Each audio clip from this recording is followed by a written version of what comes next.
सोचो इलेक्शंस आ रहे हैं, डेमोक्रेसी का सबसे बड़ा फेस्टिवल, लेकिन इसी बीच एक शॉकिंग डेवलपमेंट सामने आती है। सुप्रीम कोर्ट ऑफ इंडिया ने अब सिर्फ वोटर्स या पॉलिटिकल पार्टीज पर ही नहीं बल्कि सीधा इलेक्शन कमीशन ऑफ इंडिया पर भी सवाल उठाए हैं। और मुद्दा है वेस्ट बंगाल का स्पेशल इंटेंसिव रिवीजन यानी SIR प्रोसेस। क्या सच में वोटर लिस्ट क्लीन करने के नाम पर लोगों के वोटिंग राइट्स कॉम्प्रोमाइज हो रहे हैं? क्या सिस्टम में ट्रांसपेरेंसी की कमी है? और क्या लाखों लोग इलेक्शन के दिन वोट नहीं दे पाएंगे?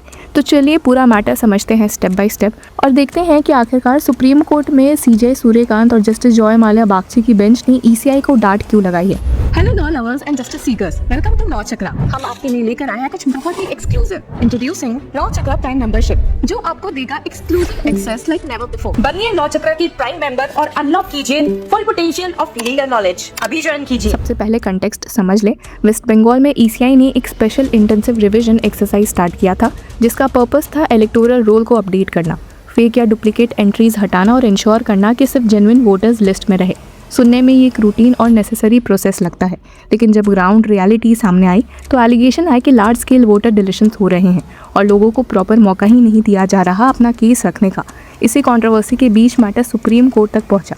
अब कोर्ट ने जब इस पूरे प्रोसेस को क्लोजली एग्जामिन किया तो काफ़ी सीरियस कंसर्न्स रेज हुए। बेंच लीड कर रहे थे CJ सूर्यकांत और जस्टिस जॉय माल्या बागची, और शुरू से ही टोन क्लियर था कि ये सिर्फ टेक्निकल इशू नहीं है, ये डायरेक्टली इंडिविजुअल वोटिंग राइट्स का मैटर है। अब जस्टिस बागची ने एक बहुत ही पावरफुल ऑब्जर्वेशन दिया जो इस पूरे इशू का कोर हाईलाइट करता है।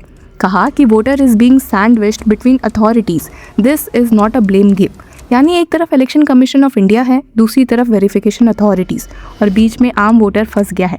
ये किसी इंस्टीट्यूशन की ईगो फाइट नहीं है, बल्कि एक इंडिविजुअल के डेमोक्रेटिक राइट की बात है। और यहीं से कोर्ट का फोकस शिफ्ट होता है ड्यू प्रोसेस पर। अब कोर्ट ने कहा कि अगर किसी वोटर का नाम लिस्ट से हटा दिया जाता है तो उसके पास एक इफेक्टिव रेमेडी होनी चाहिए, लेकिन यहाँ सबसे बड़ा कंसर्न ये था कि अपीलेट मैकेनिज्म या तो एग्जिस्ट नहीं करता इफेक्टिवली या फिर प्रॉपरली फंक्शन नहीं कर रहा। इस पर जस्टिस जॉय माल्या बागची ने क्लियरली कहा कि there has to be a continuing right, यानी एक बार अगर आपका नाम हटा दिया गया तो आपको सिर्फ एक फॉर्मल अपील का ऑप्शन नहीं बल्कि मीनिंगफुल और एक्सेसिबल अपील का राइट मिलना चाहिए।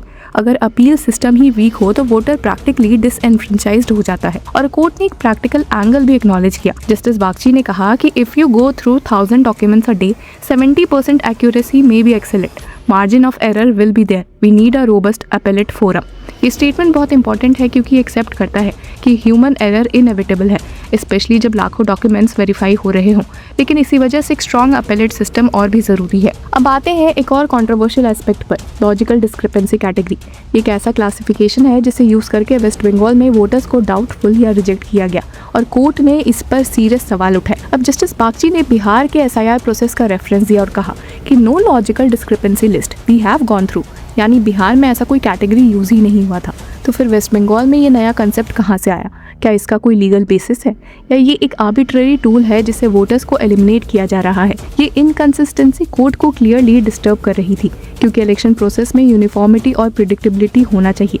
अगर हर स्टेट अपना अलग क्राइटेरिया बना लेंगे तो फेयरनेस कॉम्प्रोमाइज हो सकता है। इसके बाद और एक मेजर इशू सामने आया, 2002 इलेक्टोरल रोल का यूज़।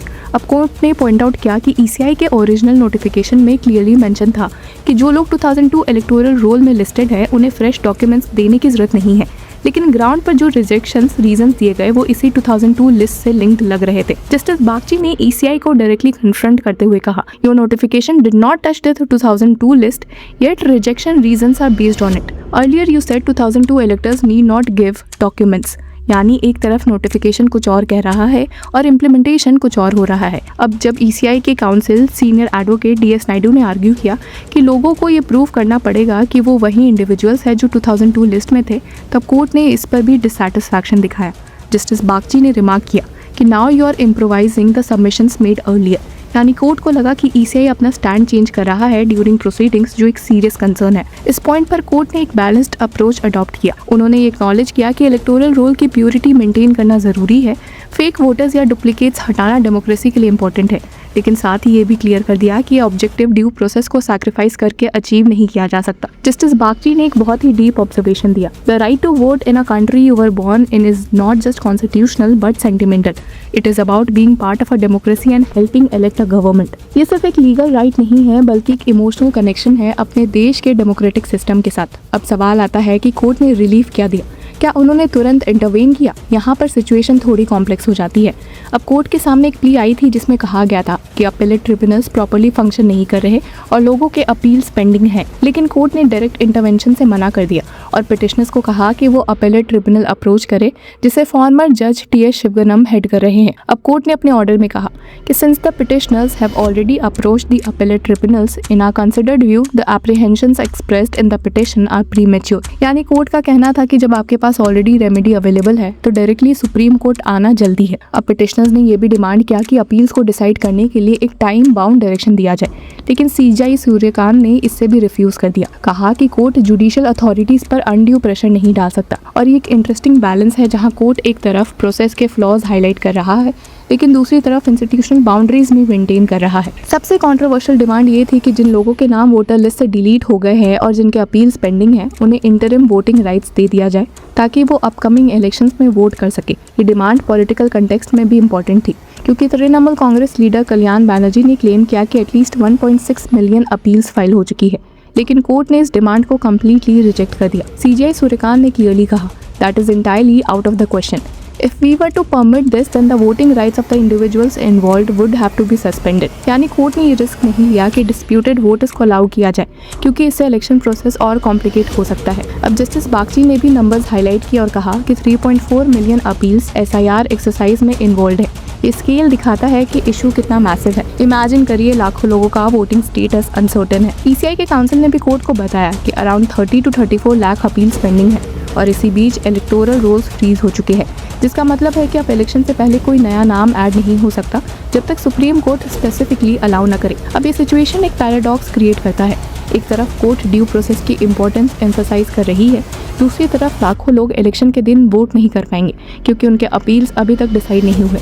एंड में कोर्ट ने इमीडिएट डायरेक्शंस पास नहीं किए, लेकिन उनके ऑब्जर्वेशंस क्लियरली सिग्नल करते हैं कि SIR framework specially West Bengal में जुडिशियल स्क्रूटनी के अंदर आ गया है। अपीलेट बॉडीज को भी डायरेक्शन दिया गया है कि वो इंक्लूजन पर फोकस करे, एक्सक्लूजन पर नहीं।